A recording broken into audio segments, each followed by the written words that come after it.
देव बरो दीस दिवं तुमकां. बापाचे, पुताचे आनी पवित्र आत्म्याचे नांवीन आमेन. जुआंवाचो 24:15 वोळ 9 ते 17.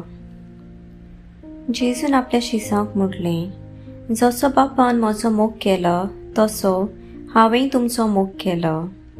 म्हज्या मोगांत रावात. हांवें म्हज्या बापाच्यो आज्ञा सांबाळल्यात आनी ताच्या मोगांत हांव आसां. तशेंच तुमी म्हज्यो आज्ञा सांबाळशात जाल्यार म्हज्या मोगांत रावतल्यात.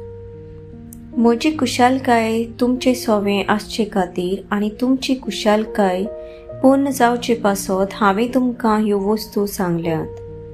म्हजी आज्ञा ही: हांवें तुमचो मोग केला तसोच तुमी एकामेकाचो करात. कोणें जर आपल्या इश्टा पासत आपलो जीव दिलो हाचे परस व्हडलो मोग ना. हांव फरमायतां तें तुमी करशात जाल्यार तुमी म्हजे इश्ट.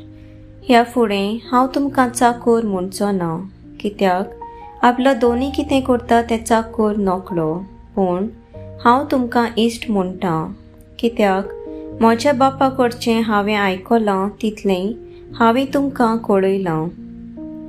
तुमी म्हाका विचून काडूंक ना, पूण हांवें तुमकां विचून काडल्यात आनी ह्या पासत तुमकां नेमल्यात की तुमी वेचें आनी फळां दिवचीं, तोखतात तसलीं फळां.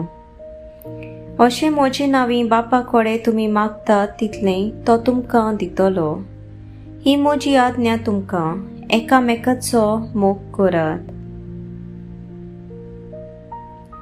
सर्विस्पराचें उतर. सर्विस्पराचो व्हड उपकार.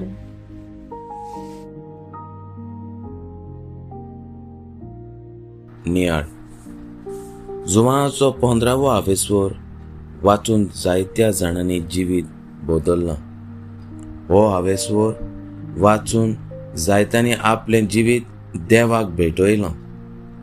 जेजू आपल्या मोगांत रावूंक विनवती कोत्ता आनी कोण आपलो मोग कोत्ता तांकां मागता तें दितलो म्हूण भास दिता.